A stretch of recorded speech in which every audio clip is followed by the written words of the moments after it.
Have you ever felt that your mind works in a way that others find threatening? That your questions make people uncomfortable? That your perspective on reality seems to disrupt the accepted order of things? This isn't just your imagination. The French philosopher Michel Foucault spent decades uncovering a hidden truth. Certain types of intelligence have always been labeled as dangerous by those in power. And perhaps you've sensed this your entire life, that sua forma de pensar não apenas te faz diferente, mas potencialmente perigoso para a ordem estabelecida. Society has always created intricate systems to identify, categorize, and ultimately control those who think differently. But what if I told you that essa diferença que sempre te incomodou, this dangerous intelligence that makes others uncomfortable, is actually your greatest strength? What if the very qualities that have made you feel isolated or misunderstood are precisely what give you an almost supernatural ability to see through the invisible structures that confine most people's minds? Foucault discovered something profound about power and knowledge that changes everything about how we understand ourselves. He showed us that the most effective form of control isn't physical force. It's the quiet, invisible hand of normalization that teaches us to police ourselves, to doubt our own perceptions, to question our own intelligence when it doesn't align with accepted truth. In the next few minutes, I'm going to show you how to recognize the signs that you possess essa lucidez que te isolou. I'll break down exactly why certain types of minds have always been feared by institutions of power, and most importantly, how to transform this dangerous difference into an unstoppable force for personal liberation and authentic living. This isn't about intellectual superiority. It's about freeing your mind from invisible chains most people never even realize exist. You're about to discover what Michel Foucault revealed about the hidden mechanics of power that shape our reality, and why certain types of intelligence have always posed a fundamental threat to these systems. Get ready, because what you're about to learn will forever change how you see yourself, society, and the revolutionary potential of your own dangerous difference. First, let's understand what Foucault meant by essa diferença que sempre te incomodou. This isn't about IQ scores or academic achievements. It's something far more profound. Foucault studied how, throughout history, certain ways of thinking have been systematically pathologized, criminalized, or marginalized, not because they were wrong, but because they threatened established power. Think about moments when you've questioned something everyone else accepted without thought. Perhaps you asked why certain rules exist, or you noticed contradictions in what you were being told to believe. Maybe you felt a deep discomfort with categorizations that seemed arbitrary, but were treated as natural and inevitable. These moments weren't random. They were glimpses of your mind breaking free from what Foucault called regimes of truth, the systems that determine what counts as knowledge and what is dismissed as madness or deviance. The first sign of essa lucidez que te isolou is your natural resistance to arbitrary categorization. Foucault showed how power operates through dividing practices, creating categories like normal, abnormal, sane, insane, criminal, law-abiding. These binaries aren't neutral descriptions, they're tools of control. If you've always found yourself questioning these divisions, if you felt the violence of being forced into categories that never quite fit you, your mind is doing something revolutionary. It's refusing the fundamental mechanism through which power shapes individuals. When you were younger, did you ever ask questions that made adults uncomfortable? Questions that seemed innocent to you, but somehow disrupted the conversation?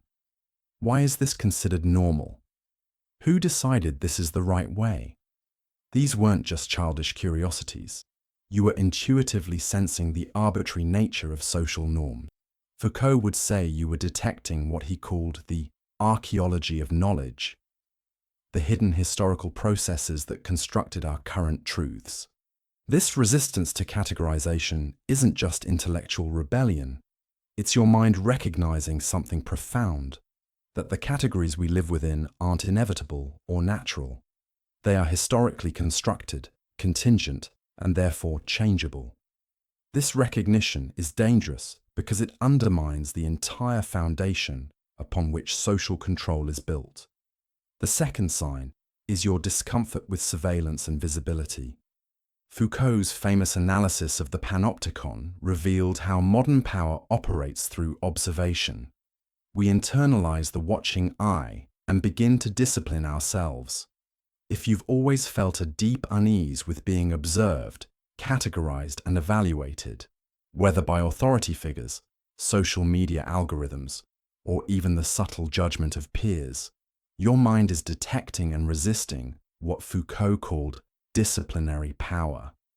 Think about how you feel when you know you're being watched, not just physically surveilled, but when your thoughts, your words, your very being is being measured against some invisible standard. Most people adapt, changing themselves to meet the normalized expectations. But your mind rebels. You feel a suffocating pressure, an almost physical discomfort with this constant evaluation. This isn't social anxiety or paranoia. It's your intelligence recognizing the violence of normalization.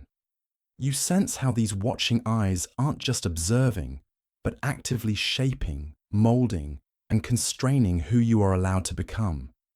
Your resistance to this isn't weakness. It's your mind fighting for its freedom, its right to exist outside predefined parameters. Have you noticed how you feel most alive, most authentic, when you find spaces where this evaluating gaze is absent? Moments when you can think, create, and exist without measuring yourself against external standards. These aren't just comfortable spaces. They're revolutionary ones, where esse superpoder que sempre foi tratado como defeito can breathe and flourish. The third sign is your skepticism toward expertise and institutional authority. Foucault showed how knowledge and power are inseparable, how certain forms of knowledge become privileged while others are silenced. If you've always questioned why certain voices are deemed authoritative while others are dismissed, if you've sensed that expertise often serves to maintain existing power structures rather than reveal truth, your mind is engaging in what Foucault called a genealogy of knowledge. Think about times when you've encountered experts speaking with absolute certainty about things that seemed far more complex or nuanced to you. Did you feel a quiet voice inside suggesting that these confident pronouncements were missing something essential? That's not ignorance or arrogance on your part. It's essa lucidez que te isolou detecting the power dynamics hidden within claims to objective knowledge. E se você está sentindo aquele frio na barriga agora, aquela sensação de finalmente alguém entende o que acontece na minha cabeça, então você precisa se inscrever neste canal. Porque o que vou revelar nos próximos minutos vai fazer você entender por que sempre se sentiu como um estranho no próprio mundo. This skepticism doesn't mean rejecting all expertise or embracing relativism.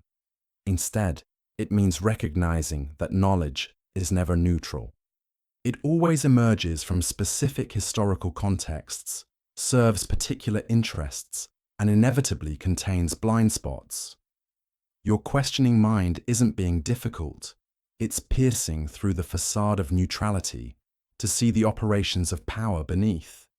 Foucault himself demonstrated this when he examined how psychiatric knowledge didn't simply discover mental illness, but actively created categories of madness that served social control. Your instinctive distrust of definitive pronouncements about human nature, normal behavior, or historical progress shows esse superpoder que sempre foi tratado como defeito working at this deeper level of analysis. The fourth sign of essa diferença que sempre te incomodou is your ability to see the constructed nature of identity. Foucault challenged the idea that we have fixed, essential selves waiting to be discovered. Instead, he showed how our very sense of who we are is shaped by power relations and discursive practices. If you've always felt a strange distance from identity categories, if you've sensed that labels like man, woman, straight, gay, normal, deviant are too rigid to capture the complexity of human experience, your mind is engaging in what Foucault might call a technology of the self. Think about how you've always struggled with simple questions like, who are you? Or, what do you want to become? While others confidently claim identities, you might have felt these labels were prisons rather than descriptions. This isn't confusion or indecisiveness. It's essa lucidez que te isolo, recognizing the violence of fixed identity categories and resisting the demand to become a stable, consistent, categorizable self. This resistance manifests in how you relate to your own history. Where others see a coherent narrative leading inevitably to who they are today, you might see contingency, multiplicity, and possibility. You sense that you could have become someone entirely different under different conditions. This perspective threatens the foundational myth of the autonomous, self-determining individual that modern power relies upon. Esse superpoder que sempre foi tratado como defeito recognizes something profound, that freedom doesn't come from discovering your true self, but from recognizing that who you are is constantly being created and recreated through power relations, and therefore can be remade differently. This insight doesn't just change how you see yourself, it undermines the entire apparatus of normalization that requires stable, predictable subjects. The fifth sign is your ability to detect systems of control that others take for granted. Foucault revealed how modern power operates not primarily through repression, but through production, creating desires, generating knowledge, forming subjects who willingly participate in their own governance. If you've always had an almost supernatural ability to detect manipulation, to feel when you're being subtly directed towards certain choices or beliefs, your mind is piercing through what Foucault called biopower. Think about those moments when you've been in a room where everyone else seems perfectly comfortable with a situation that makes your skin crawl. Perhaps it's a corporate environment where meaningless motivational phrases are repeated with religious fervor. Maybe it's an educational setting where students eagerly compete for arbitrary rewards, or a social gathering where everyone performs happiness while you sense the undercurrents of anxiety and coercion. This isn't you being difficult or antisocial. It's essa diferença que sempre te incomodou, detecting the machinery of control operating beneath the surface of normal interaction. You're sensing what Foucault called capillary power, the way control functions not just through obvious institutions like prisons or schools, but through the most intimate aspects of daily life, through language, through spatial arrangements, through seemingly innocent rituals. Your ability to detect these subtle mechanisms gives you a kind of superpower, the capacity to step outside matrices of control that others navigate blindly. But it also creates a profound sense of alienation. You see the game being played, the strings being pulled, while others insist there is no game, no puppeteer, just the natural order of things. The most profound sign of essa lucidez que te isolo is your resistance to finality and closure. Foucault challenged all universal theories, all claims to have discovered ultimate truth. If you've always been uncomfortable with definitive answers, if you've sensed that every solution creates new problems, every liberation contains new forms of control, your mind is engaging in what Foucault called problematization. This resistance to closure isn't indecisiveness or relativism. It's a profound recognition that freedom is an ongoing practice rather than a destination. Esse superpoder, que sempre foi tratado como defeito, understands that every truth regime, even those claiming to liberate, contains the seeds of new constraints. This perspective threatens systems of power that require adherence to final, unquestionable truths. Think about how you approach political or philosophical positions. Where others might embrace ideologies wholeheartedly, you might find yourself perpetually uncomfortable, always detecting the contradictions, the exclusions, the potential dangers in even the most appealing worldviews. This doesn't make you a cynic. It makes you dangerous to systems that require unquestioning adherence. And here, we arrive at the profound paradox Foucault revealed. True resistance isn't about discovering the final truth that power has hidden from us. It's about maintaining a perpetual skepticism toward all claims to final truth, including our own. This stance isn't nihilism. It's a radical commitment to freedom as an ongoing practice rather than an achieved state. So what does all this mean for you if you recognize these signs in yourself? First, understand that essa differenza che sempre ti incomodò isn't a defect to be corrected, but a form of intelligence to be embraced. The discomfort you've felt throughout your life, the sense that you see things others don't, that you can't accept what others take for granted, isn't madness or arrogance. It's your mind piercing through layers of normalization that most people never detect. Second, recognize that essa lucidez que te isolou comes with both gifts and responsibilities. The gift is a kind of freedom that few experience, the ability to step outside dominant frameworks and imagine alternatives. The responsibility is to use this perspective not to elevate yourself above others, but to create spaces where different ways of being become possible for everyone. What Foucault ultimately showed us is that power is never absolute. Control is never complete. Every system contains fissures, contradictions, and possibilities for resistance. Esse superpoder, que sempre foi tratado como defeito, naturally detects these openings, these spaces where something different can emerge. This isn't just a personal trait. It's a revolutionary capacity that systems of normalization have always feared. The most powerful insight from Foucault's work is that resistance doesn't require grand revolutionary gestures. It happens in small refusals, in questioning what seems obvious, in creating temporary autonomous zones where different relations are possible. Essa differenza che sempre ti incomodò already engages in these practices instinctively. Now, you can do so consciously, strategically. There's a reason certain minds have always been labeled as dangerous. It's not because they're wrong or delusional, but because they detect the constructed nature of what others accept as inevitable reality. They see the machinery operating beneath the surface of normal life. They recognize that things could be otherwise. And this recognition is the first step toward making them otherwise. This is the true power of essa lucidez que te isolou. Not just to see through existing structures, but to participate in creating new possibilities. Foucault showed that freedom isn't about discovering some pre-existing truth that power has hidden from us. It's about the ongoing practice of creating ourselves differently, of establishing new relations, of imagining and enacting alternatives to what is presented as inevitable. So embrace esse superpoder que sempre foi tratado como defeito. Understand that your discomfort with normalization isn't a flaw, but a form of lucidity.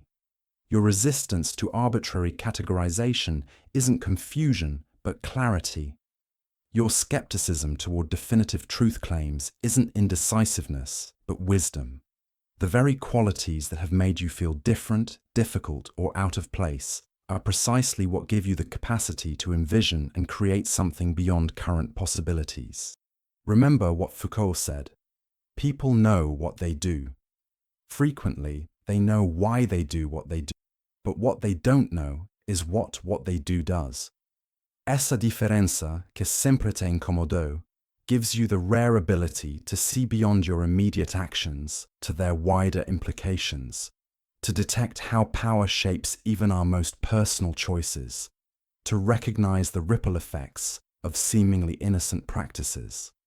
And this awareness doesn't lead to paralysis. It leads to a more conscious, more strategic form of freedom. Not the illusory freedom of doing whatever you want within predefined options, but the profound freedom of questioning the options themselves, of detecting the historical contingency of what appears natural, of recognizing that reality as we know it was made, and therefore can be remade differently. So the next time you feel that discomfort with what everyone else accepts without question, the next time your perspective makes others uneasy, remember, this isn't you failing to adapt. It's essa lucidez que te isolou detecting what Foucault called the politics of truth. It's you seeing through the veils that others mistake for reality itself. You've always been different. Now you understand why that difference matters, not just for your own liberation, but for creating spaces where new forms of thought, new ways of relating, new possibilities for existence can emerge. Esse superpoder, que sempre foi tratado como defeito, isn't just a personal trait. It's a revolutionary capacity that systems of normalization have always had good reason to fear. If you've recognized yourself in these descriptions, if you felt that spark of recognition as I've described these signs of dangerous intelligence, then you've found your place. This isn't about intellectual elitism or separating yourself from others. It's about recognizing your unique capacity to see through normalized reality and using that vision not for personal advantage, but to create cracks in systems of control, to open spaces where different ways of being become possible for everyone. Nos comentários, me conte. Qual foi o momento da sua vida em que você percebeu que sua mente funcionava de forma diferente? Aquele momento específico em que você sentiu que via algo que os outros fingiam não ver? Ou quando sua pergunta fez um adulto ficar desconfortável e mudar de assunto? Eu leio todos os comentários porque essas histórias revelam os padrões ocultos de como o poder tenta nos silenciar desde crianças. The most profound legacy of Michel Foucault isn't just his brilliant analysis of power and knowledge. It's his demonstration that even the most entrenched systems contain possibilities for resistance, that history isn't destiny, that what has been made can be unmade and made differently. Essa diferença que sempre te incomodou already senses this. Now you can embrace it consciously, strategically, and with the knowledge that you're not alone. Your difference isn't something to overcome or hide. It's something to cultivate, to sharpen, to direct toward creating those momentary spaces of freedom that Foucault saw as the true site of resistance. In a world built on normalization, categorization, and control, essa lucidez que te isolou isn't just valuable, it's essential for imagining and creating something beyond current possibilities. So step into the power of esse superpoder, que sempre foi tratado como defeito. Use your unique perspective not to rise above others, but to detect the invisible structures that constrain us all, to imagine relations beyond domination, to create temporary spaces where freedom can be practiced rather than just proclaimed. In a system that requires predictable, normalized subjects, your dangerous intelligence isn't just different, it's revolutionary.